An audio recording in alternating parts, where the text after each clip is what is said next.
Have you ever noticed that the pacing tone, the story development of Pokemon changes after Ash is hit by lightning in the early episodes? How Ash and his world are relatively normal after that incident? Well, I have a theory. The accident appeared with the bike that put Ash into a coma. Days later, he was found and hurried to the hospital and treated with heavy medications. This is why Team Rocket became less menacing. The medication took effect and establishes his coma dreams so that instead of being terrified, they'll be almost idyllic. Now, they allowed him to live out his Pokemon Master fantasies. After the beginning episodes, the series is a result of Ash's subconsciousness mind fulfilling his desires as well as attempting to escape reality. Should Ash realize that he's in a coma, he would wake up and suffer a brain damage, so he must take down all the mental barriers one by one. If he can do that, he can come to his grips with who he was and he escapes from his coma. Further evidence then comes into the realization, even though that his journeys didn't take him as vast distances, he would never usually travels by a bike due to having developed a phobia for them. The coma and the fantasy explains why he never changes much, physically. It explains the worldwide socialism, as he ever thought about the safe system of the government that would run smoothly and keep the world going, this allowing his adventures to work like they usually do. It also explains of how a child can go off on his own into a world full of dangers and untamed animals. In addition to it, it explains why the town has the same police officer in every Pokemon Center with the same nurse. Joy and Jenny knew from his hometown and they would act safely as a net or anchor, allowing him to feel safe no matter where he goes.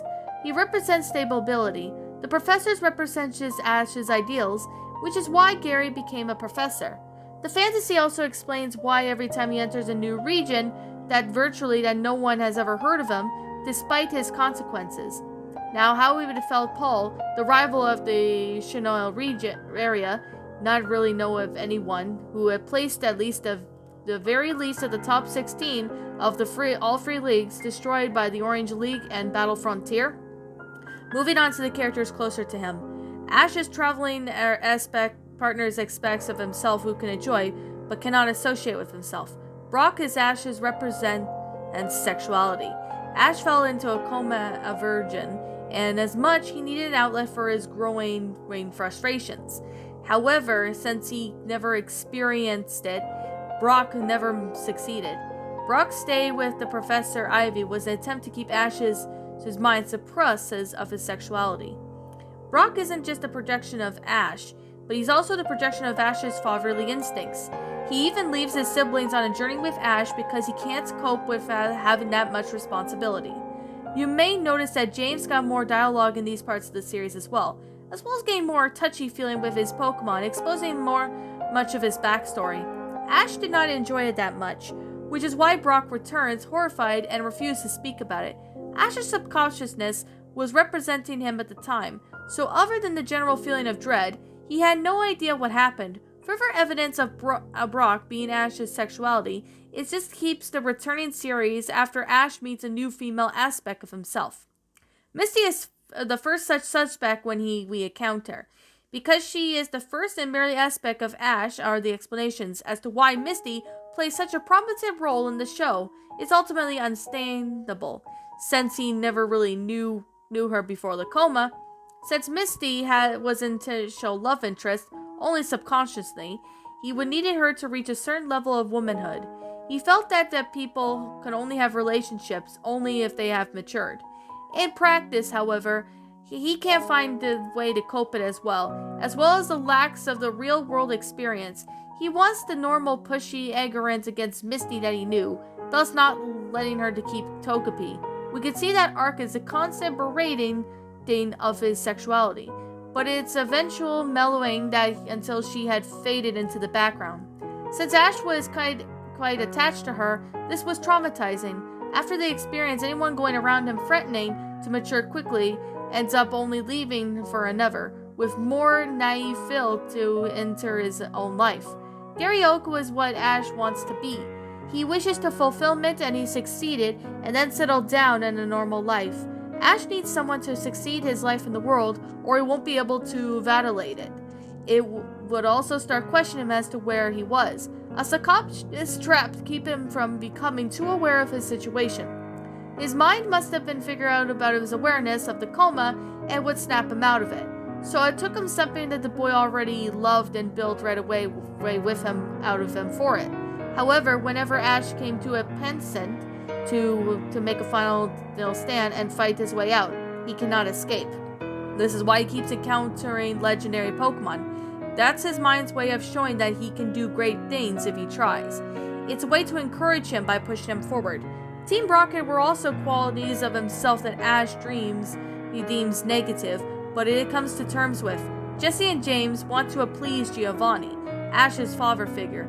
To achieve this, Jesse will trick the submissive James into doing her bidding. Meowth especially wants to please them because he is the good members of the teams and with Giovanni.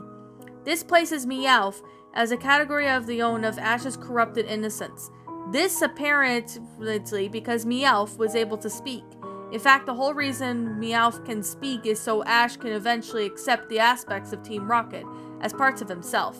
Ash had issues with his father, so he puts him on top of the evil corporation and demonize him. This may be a part of the actual Team Rocket. In the actual real world, it's doubtful that Ash's father is their leader. Ash most likely feels that the split between his parents was partly his fault, but also partly blames his father. The split caused his mother to move out of the city and enter Pallet Town, and one reason why Ash instantly embarks on his journey, to escape the turmoil of his home. Now the whole organization, including Butch and Cassidy, is a symbolic of his insane ability to keep his father's machinery actions. James is appalled, which does not make Ash a homosexual, and of course Gil to be, while Jesse is vanity and manipulation. Since Meowth has a potential rehabilitation, it does not want to be evil. This wants to make it fit conflicting personalities and demon self-fury. Now Team Rocket cross-dresses because Ash is exploring his gender, in a different phase of what Brock represents, and its method was allowed his gay or vain side to experiment freely. When he found out that it wasn't something for him to, he free side stop and playing with that. Now Max came in with May, and he wanted to play the ego, as she played the idea with the great inspirations that the session. They worked for a little while, but with Ash becoming a teenager, his sexuality had to come back to play. He kept reinventing himself and eventually wrote new aspects, but his mind slowly brought the old ones back, such as a crutch, just to make a translation easier. Dawn and Ash is Ash giving him a chance to love. He's already established Misty as someone he is not likely to go anywhere with, but he created a new as super female. One more that was like him, but less so violent. You may note that while both May and Misty had no tolerance for Brock's behavior, Dawn seems to be trying to shrug it off. Tracy, the breeder, was a possible figure in future to that Ash has discarded. The future was to send off to work with this professor. Ash's ultimate ideal is a father figure. When Tracy disrupts the dynamic, Ash had his, other possibilities.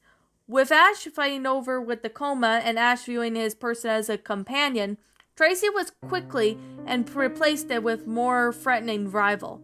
Pikachu represents his Ash humanity. This explains why the episodes where he gets separated and Ash desperately wants to find him, even to the point of wanting to work with Team Rocket, aspects of himself would never go normally associate with him. But for some reason it cannot. Team Rocket wants to steal Pikachu and hand him over to Giovanni. Jesse and James will always oppose Ash because he is terrified of the thought of his humanity lying in his hands of his father. However, this is to be the same, that he will work with those aspects of himself in order to save his humanity. Ash couldn't evolve Pikachu because that would mean challenging his concept of who he was, which was something that he wasn't comfortable with since he was still working through his original issues.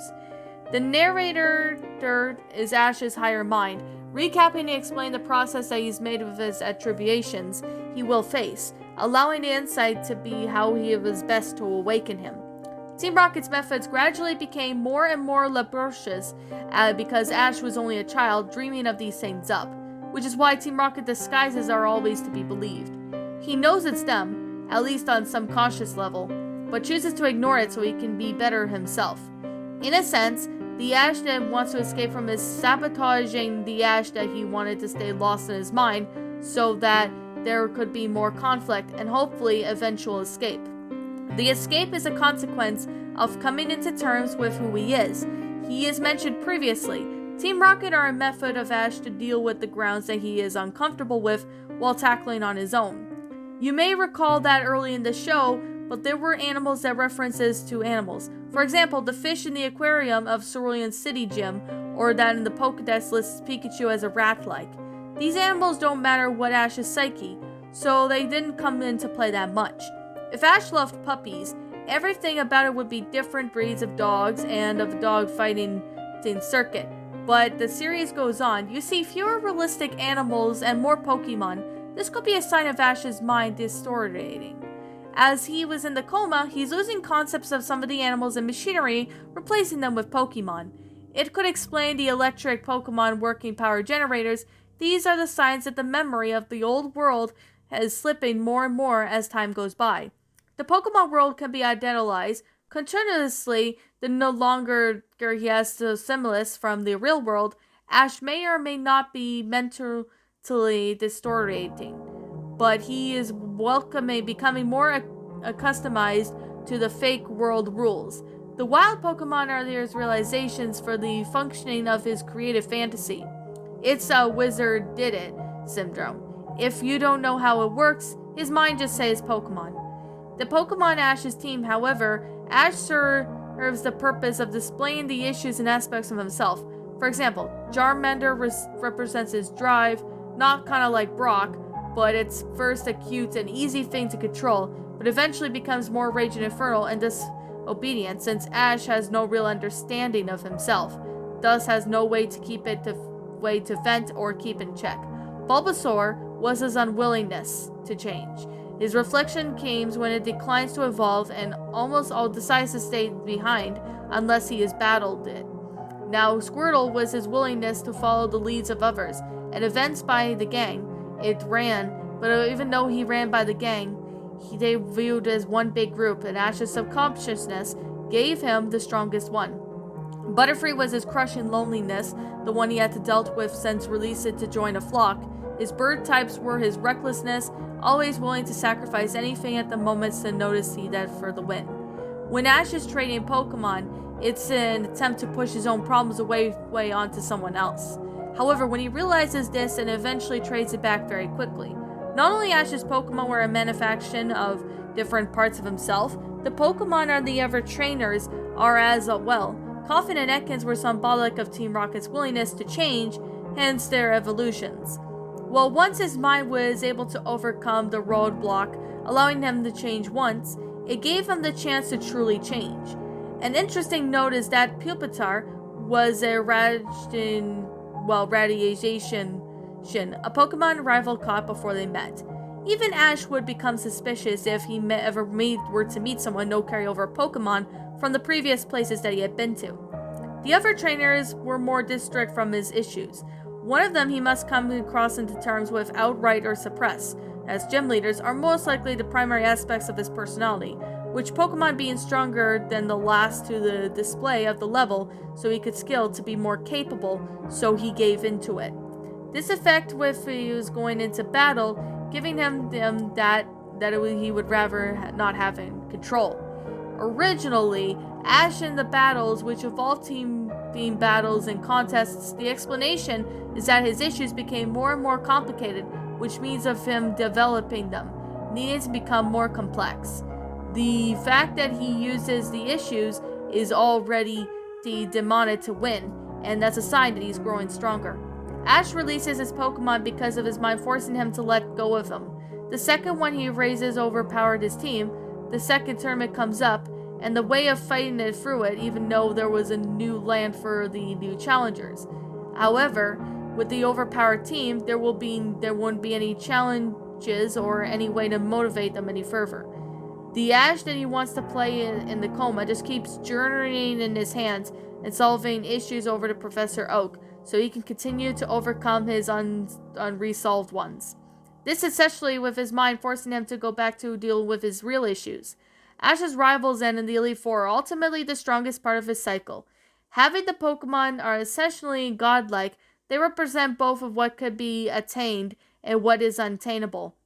Ash's rivals are all possible futures of invasions of himself. Note that they are all older than him. This originated with Gary Oak, someone who Ash knew from his life, but of course built up into some sort of good in his mind. However, Gary progressed and changed of suit as Ash's version of himself and his ultimate desire, eventually settling down into a professor role after being the Elite Four. With Gary Oak in retirement and his mind in a rival for him, thus the births of Richie, a good aspect of his rivalry, and Paul. Paul was in his mind and the last to ditch and snap him out of it, to force Ash to eventually come to terms with the perfect world, not the best in his opinion or pathway to walk up. But Paul is Ash's shadow, the one who wants to push even further and harder and harder. He is the part of Ash that will stop at nothing to escape the coma world.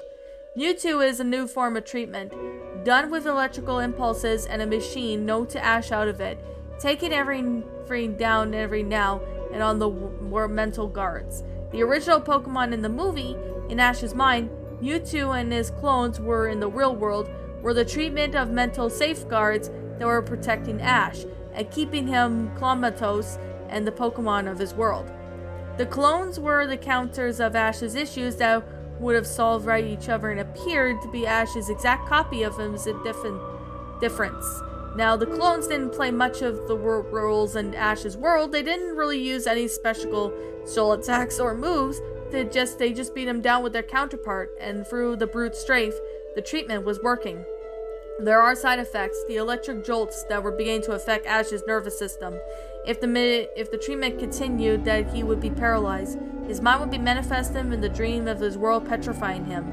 They were not at the end of this treatment by Ash's mother, who knew that her son wouldn't want to live in another world if he couldn't explore. Ash would just have remained as a stone forever. After this, Ash needed to recover from the damage caused by the electric therapy. In order to reduce the danger, Ash's consciousness and fell from it. The subconsciousness began downplaying in its effects in the world, which is why Pikachu's electric attacks, once noted for their strength by Team Rocket, no longer they have effect on Ash or other comic relief. Now, as we could see, Ash may have been trapped over in this world. However, like any other dream, like everything that is beginning to end, what could happen if Ash never recovered? In his hospital room, we see Delia, obviously distraught. She's talking to a doctor with a grim look on his face. The man is saying about her insurance is up and that the boy has no change in the brain activity in years. The shock of taking him off life support was a very small chance of awakening him. She tearfully agrees. Back in Ash's world, he finally decides to defeat the Elite Four, and one by one, the people around him disappear, and eventually everything is black. Pikachu comes in dashing towards him, glowing brighter and brighter than the darkness. Eventually he reaches Ash, and the two embrace them one last time. In the hospital room, his life begins fading, and Ash mutters his final words. I want to be the very best. He will die for never having known of his dream, except not but a dream. When he came back into reality, he knew it all was for his life. He knew it wasn't his imagination. Knowing that all of his efforts and habitations and friends were nothing, he will let go. And as he utters his final words, he barely opens his eyes and sees silhouettes of his mother, and her face being hidden with her hands wiping away tears. They make eye contact. The one final realization fills him, and then he loses all strength. As soon as we see his mother holding out hope that he could recover all that time. When he sees her and finds her out that her hope had been broken, she had to come to the realization that she outlived her one and only child. He dies knowing that he was loved, but it means that there was one person closest to him, and real of him, he utterly crushed. Still out there were possibilities. The fountain of time flows in mysterious ways. One could not go back against the current, such as Gatsby. However, one could only see about waiting for him downstream. Ash finally defeats Lance, only to be confronted not only by Gary Oak, but a mute mirror of himself. The voice of the narrator speaks to him. telling him now that he could finally escape his prison of his own mind. One by one, his friends appear and melt away into copies of himself, cheering him on. Long after, though, the battle of him against himself and existence of his Pokemon he had ever befriended, he jolts awake. In his hospital room, he sees his parents asleep, and to find himself unable to speak. Ash then pushes forward to his recovery and goes through physical therapy, training harder and harder with the rehabilitation. Pokemon can until he can walk on his own again. This time, an older, wiser Ash sets off on his journey. Just like last time, he is late getting to Professor Oak's laboratory, and when there's only one Pokemon left, he suddenly recalls of his memories of his life and realizes that all of his friends are gone forever. He sets out with his new companion, finds the world darker and imagines more real Pokemon, and people die too, and he as his age. He vows to become the Pokemon master that he dreamed he was. He vows to himself. He vows to them. I will be the very best. And that, my little pretties, was Ash's Coma, a Pokey Fury Pasta. Well, my final thoughts on this story. I gotta say, I remember narrating this sometime back in 2019. Oh my goodness. It's been quite a long time since I last sat there and narrated this story, so I decided to go ahead and, well, narrate this story again because it's been, oh my goodness, it's been quite a long time since I last sat there and, well, narrated this story. Now, what did I think of this story? Well, for one, I actually found this story to be rather enjoyable, really well made in detail, and it's pretty cool. With the whole sole exception that I think there might have been maybe one issue that I could say about it, but I'm just going to go with the positives before we, well, get to what I wasn't a fan of. So, now, what did I actually like about Ash's Coma? Well, for one, the story off of its own self is actually believable. That, I definitely say, it's actually a really well believable. It's a pretty good story, it's really well made, and it's really awesome. Now, to be completely honest, I have seen, plenty of narrations that have, did this story. Like, I've seen other authors who sat there and, well, narrated this story, so I decided to go ahead and narrate it. So, what did I actually think of this story? Well, to be completely and utterly honest, I actually really like the grammar. The grammar of the story is actually pretty good and well made, along with the sentence structuring, the paragraph structuring, the storyline, and I definitely have to say, to the author who put his or her time and effort, if there is a really, really good creepypasta in it. So, with that being said, I'm gonna say, I really do like how, this is all very believable. This is basically talking about, Ash's, basically, with the Pokemon episodes, why Ash is not aging and that. This is all very believable. And this is very believable to extent. Like, this is all very believable. Seeing, this is probably explains why Ash has never, aged in the Pokemon series. But although I can definitely say, I haven't seen the Pokemon series in, well, years. So I could definitely say, I haven't seen, the Pokemon series in a long time. But I could definitely say that it's a pretty good story. Now, I could definitely say, yeah. I could definitely say that this is all believable and really well made. And, the person, put a lot of believability into, what certain characters, what certain Pokemon, represents him. It's very believable.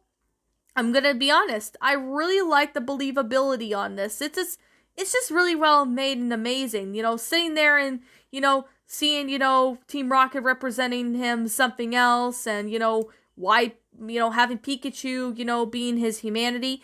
Very believable indeed, I definitely have to say. Now, I haven't seen Pokemon the TV show in like a long time, like, oh my god, it's been years.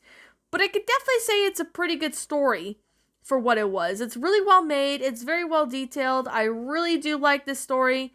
Now, if I had to say one thing I wasn't really crazy on, it's not really a big major thing, but it's not a major thing, I just want to point out. It's a little confusing at times. There were like parts of the story that was a little confusing, like, saying like why all this is happening to Ash in his coma, and like what was actually happening. And there were certain parts of it that was a little confusing to extent, but other than that, it's a pretty good story, and I highly recommend for those who haven't seen this story to check this out. Now, I do know it's on the Creepypasta Wiki. It's on certain wikis Ash's Coma. The one I got was from the Creepypasta Wiki. And I'm going to sit here and say right now, I don't know who the original author is because I can't seem to find the original author. So if I do find out who the original author is, I'll be sure to give him or her proper credit. So the original author, you did a really good job with this story. You did amazing. And I want to thank you so much for writing this story.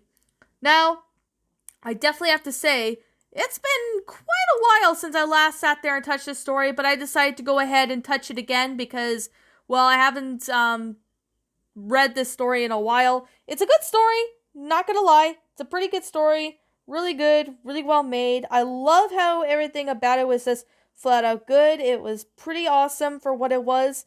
I actually found this story to be enjoyable, well made. There was definitely a lot of time and effort into the story. So that's actually one of the reasons why I actually like this story. Now, like I'm going to say, and like I always continue to say, that this story was pretty good, not going to lie. And this is simply my own personal opinion, and if you happen to disagree with me, that is fine too.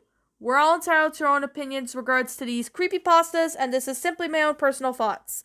My final rating of this story is a 10 out of 10. It's a really good story, really good, really well made. There's definitely a lot of believability. There was definitely time and effort into it, so I could definitely say this story was awesome. So, with that being the case, what did you guys think about this creepypasta? Did you all enjoy it? Did you not? Also, what have you done personally to help make this story a lot better? Leave me know your thoughts down in the comment section down below. I'm the Queen of Lions. Thank you so much for watching today's episode, and if you happen to be brand new here on this channel, be sure to like, comment, and subscribe because I make brand new videos every single day. Don't forget to ring the notification bell to when I upload so then you guys will not miss an upload from me. And as always, please roll the outro because I'm out of here. And I'll catch you all in the next video. So peace out, everyone. And as always, I'll see you all next time.